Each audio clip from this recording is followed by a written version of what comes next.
Hello students, RBSC class 12th chemistry chapter 8 DF block तत्व का part 2 आज हम पढ़ने जा रहे हैं।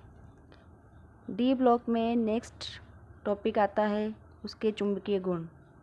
डी ब्लॉक के तत्व या संक्रमण तत्व प्रतिचुंबकीय व अनुचुंबकीय दोनों प्रकार के गुण प्रदर्शित करता है।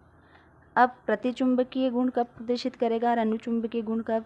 तो जब किसी भी तत्व में उसके इलेक्ट्रॉनिक विन्यास निकालने पर अयुग्मित इलेक्ट्रॉन उपस्थित नहीं होते हैं तो वह तत्व प्रतिचुंबकीय गुण प्रदर्शित करता है, और यदि अयुग्मित इलेक्ट्रॉन उपस्थित होते हैं तो वह तत्व अनुचुंबकीय या पैरामैग्नेटिक गुण प्रदर्शित करते हैं। युग्मित इलेक्ट्रॉन का मतलब किसी भी कक्षक में 2 इलेक्ट्रॉन उपस्थित होना। डी ब्लॉक तत्व में या डी कक्ष में 5 कक्षक होते हैं। एक कक्ष में 2 इलेक्ट्रॉन आ सकते हैं। यदि एक ही इलेक्ट्रॉन है तो वह अयुग्मित, अगर दोनों इलेक्ट्रॉन उसमें भरे हुए हैं तो वह युग्मित कक्षक कहलाता है। चुंबकीय गुण को समझने के लिए हम उदाहरण लेते हैं। क्रोमियम का परमाणु क्रमांक 24 होता है। इसके डी कक्षक में 5 इलेक्ट्रॉन उपस्थित होते हैं। 5 इलेक्ट्रॉन ही अयुग्मित होते हैं। हुंड के नियम के अनुसार, जो हमने कक्षा 11th में देखा था कि पहले एक कक्ष में 1 इलेक्ट्रॉन जाएगा, उसके बाद उनमें दूसरा इलेक्ट्रॉन भरा जाता है।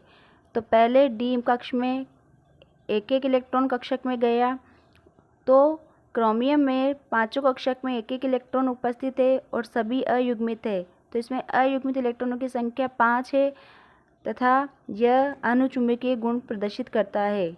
दूसरा उदाहरण देखिए हम जिंक के डी कक्षक में 10 इलेक्ट्रॉन उपस्थित है और सभी युग्मित है, मतलब इसमें एक भी अयुग्मित इलेक्ट्रॉन नहीं है, अर्थात यह प्रतिचुंबकीय गुण प्रदर्शित करता है।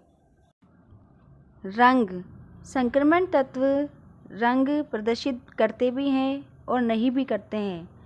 जब डी ब्लॉक तत्व में अयुग्मित इलेक्ट्रॉन उपस्थित होते हैं तो यह रंग प्रदर्शित करते हैं, और यदि इनके कक्षक में अयुग्मित इलेक्ट्रॉन उपस्थित नहीं होते हैं तो वह तत्व रंगहीन होता है। उदाहरण के रूप में हम देखें तो टाइटेनियम +4, टाइटेनियम की संयोजकता +4 है। पॉजिटिव या धनात्मक संयोजकता आने का मतलब है इसमें से इलेक्ट्रॉन का निकल जाना। तो 4 इलेक्ट्रॉन टाइटेनियम में से निकल जाने से इसमें 18 इलेक्ट्रॉन रह जाते हैं और इनके इलेक्ट्रॉनिक विन्यास में सभी कक्षक युग्मित होते हैं, अतः यह एक रंगहीन तत्व होता है।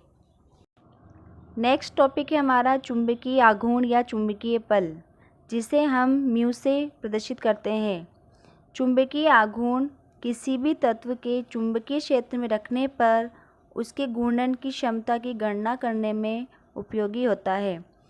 अब चुंबकीय आघूर्ण को ज्ञात करने का सूत्र म्यू बराबर √n+2 होता है। n अयुग्मित इलेक्ट्रॉनों की संख्या होती है। अयुग्मित इलेक्ट्रॉन की संख्या रखकर हम किसी भी तत्व का चुंबकीय आघूर्ण ज्ञात कर सकते हैं। चुंबकीय आघूर्ण को समझने के लिए हम उसका उदाहरण लेते हैं। टाइटेनियम, जिसका इलेक्ट्रॉनिक विन्यास 22 होता है। इलेक्ट्रॉनिक विन्यास बनाने पर डी कक्षक में 2 इलेक्ट्रॉन उपस्थित है, अर्थात अयुग्मित इलेक्ट्रॉनों की संख्या 2 होगी। अयुग्मित इलेक्ट्रॉनों की संख्या जब हम चुंबकीय आघूर्ण के सूत्र में रखते हैं तो इसका चुंबकीय आघूर्ण 2√2 Bm निकलता है। Bm बोर मैग्नेटॉन, यह चुंबकीय आघूर्ण की इकाई होती है। इस तरह से हम किसी भी तत्व का चुंबकीय आघूर्ण निकाल सकते हैं।